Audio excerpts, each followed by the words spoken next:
इस वीडियो का उद्देश्य किसी भी जाति, धर्म, संप्रदाय या समाज या किसी राजनीतिक दल को किसी भी रूप से ठेस पहुंचाना नहीं है। यह वीडियो केवल शिक्षात्मक रूप से बनाया गया है। इसका उद्देश्य केवल लोगों तक ज्ञान पहुंचाना है।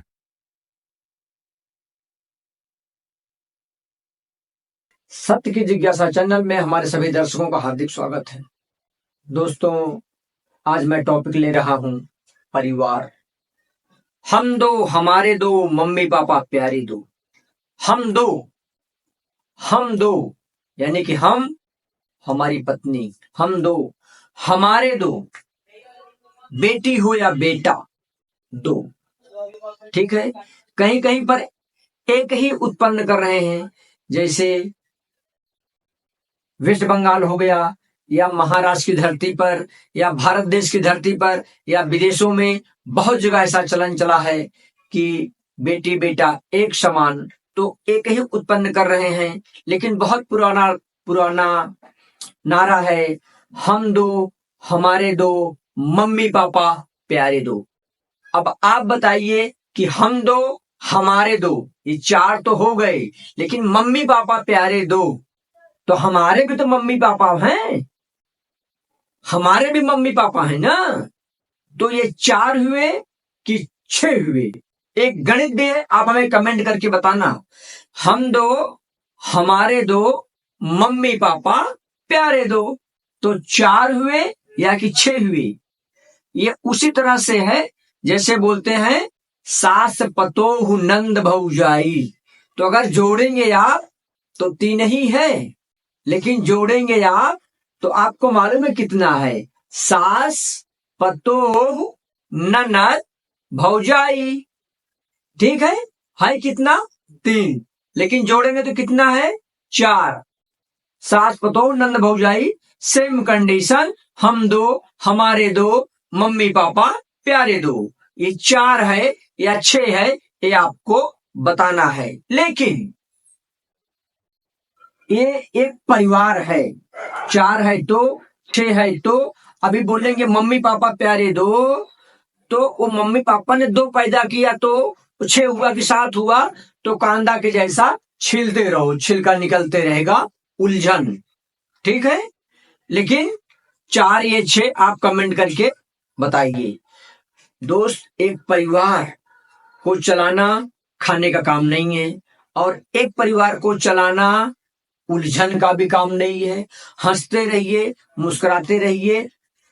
जिसने आपको बनाया है वो आपकी सारी मूल सुविधाओं का निराकरण करेगा, और होता भी है। आपको घबराना नहीं है, एक योग्य समय आएगा, उस समय पर सब कुछ हो जाएगा। आप हंस के, एवॉइड करके, घर में कभी पत्नी कुछ बोलती है तो पति को एवॉइड करना है, पति कुछ बोलता है, पत्नी को एवॉइड कुछ करना होता है, लड़का कुछ बोलता है, लड़की को एवॉइड करना है, बहन कुछ बोलती है, भाई को एवॉइड करना है, भाई बोलता है, दूसरे भाई को एवॉइड करना है। सुनना ही नहीं है, कान बंद कर लेना है। हर सवाल का जवाब अगर आप देंगे तो घर नहीं चलेगा। घर एक कच्चे धागे की तरह से होता है, पति पत्नी का रिश्ता एक धागे की तरह से होता है, भाई भाई का रिश्ता एक धागे की तरह से होता है। भाई से बड़ा दुश्मन और भाई से बड़ा मित्र इस पूरे ब्रह्मांड में कोई नहीं हो सकता। प्रॉपर्टी विवाद को लेकर भाई भाई का कत्ल करता है, प्रॉपर्टी की विवाद को लेकर के भाई भाई के लिए जान देने को भी तैयार रहता है। पहले के लोग होते थे जिनको कि उनके माँ बाप सिखाते थे कि भाई को कभी भी जब एक लड़का पैदा हो जाता है तो माँ बाप चाहें तो दूसरे बच्चे को जन्म ही न दे, लेकिन वो इसलिए जन्म देते हैं कि एक से भला दो। अगर ये मुसीबत में रहेगा तो दूसरा भाई इसकी मुसीबत में इसका साथ देगा। दोस्तों, दो भाइयों को इस तरह से रहना चाहिए कि वो एक दूसरे के लिए पैदा हुए हैं, एक दूसरे की विपत्ति बांटने के लिए, न कि संपत्ति बांटने के लिए। आज भाई अपने भाई की यानी कि अपने पिता की पुश्तैनी को संपत्ति प्राप्त करने के लिए मर्डर कर देता है, हत्या कर देता है, कोर्ट कचहरी में केस कर देता है। ऐसा नहीं होना चाहिए। आप उनकी विपत्तियों को बांटो, उनकी मुसीबत में खड़े रहो, ना कि उनकी संपत्ति पर आपकी निगाह हो। ऐसा नहीं होना चाहिए। बच्चों को चाहिए, इस धरती पर जितने भी माताएं हैं जिन्होंने बच्चों को जन्म दिया है, उनके बच्चों को मैं बताना चाहूंगा कि आप पूरी धरती की सारी संपदा अपने माँ बाप के चरणों में रख दो, लेकिन माँ के कर्ज से आप ऋण हो ही नहीं सकते, क्योंकि बाप जितना आपको जानता है उससे 9 महीने ज्यादा जानने वाली अगर है तो वो माँ है। माँ होती है, क्योंकि माँ पेट में 9 महीना एक्स्ट्रा रखती है, और जब वो बच्चा जन्म लेता है उसके बाद वो माँ बेटे का प्यार बढ़ जाता है।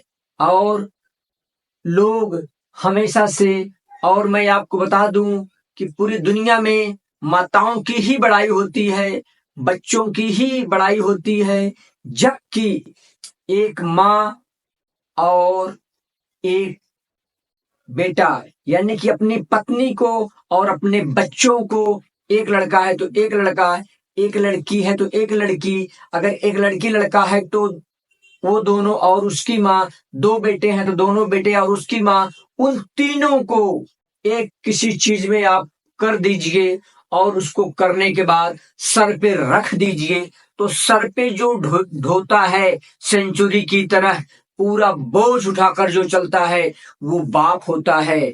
और अपना पूरा पॉकेट खाली करके, पॉकेट में 4 आना रखते हुए, मुस्कुराते हुए जो बच्चों को हमेशा खुश रखता है और उनको किसी चीज की कमी नहीं होने देता, वो बाप होता है। और वो कभी नहीं कहता कि मेरे जेब में पैसे नहीं हैं, और नहीं रहने के बावजूद कर्जा काढ़े, ऋण काढ़े, कुछ भी करे, वो अपने परिवार को, पत्नी को, बच्चों को, बच्ची को जो देख रेख करता है वो बाप होता है। बाप होता है। जबकि लोग कहते हैं कि माँ होती है। मैं बोलता हूं कि माँ होती है, बाप होता है। ये दोनों बात सही है। लेकिन उस घर के बच्चे, जिस घर में बच्चों के कारण अगर माँ बाप के आंखों में आंसू आ गया तो इसका हिसाब उनको देना पड़ेगा। इससे बड़ी असहनीय पीड़ा नहीं हो सकती है। इसलिए बच्चों से भी मैं हाथ जोड़कर विनती करता हूं कि आपके कारण कभी आपके माँ बाप के आंखों में आंसू नहीं आना चाहिए। और उन माँ बाप से भी विनती करता हूं कि जहां तक हो सके माँ अपने कंगन को गिरवी रख के, मंगलसूत्र को गिरवी रख के बच्चों को पढ़ाती है। उन बच्चों को कभी माँ बाप को अनाथ आश्रम में नहीं छोड़ना चाहिए। ये घर परिवार का रिश्ता एक कच्चे धागे की तरह से होता है। जैसे कच्चा धागा तानोगे तो टूट जाएगा, उसी तरह से ये एक छोटा सा परिवार, हम दो, हमारे दो, मम्मी पापा प्यारे दो, बहुत स्नेह और प्यार के साथ में पलता है, बढ़ता है, चलता है, और दिल जले देखकर जलते हैं, और मुस्कुराने वाले हंसते और मुस्कुराते हैं। भारत देश के सभी लोगों से और पूरी दुनिया के सभी लोगों से वसुधैव कुटुंबकम की तरह ये सत्य की जिज्ञासा चैनल रामजी पारसनाथ त्रिपाठी करबद्ध विनंती करता है कि आप सभी हंसते रहिए, मुस्कुराते रहिए और अपने परिवार के साथ आगे बढ़ते रहिए। जय हिंद, जय भारत, जय महाराष्ट्र। नमस्कार दोस्तों।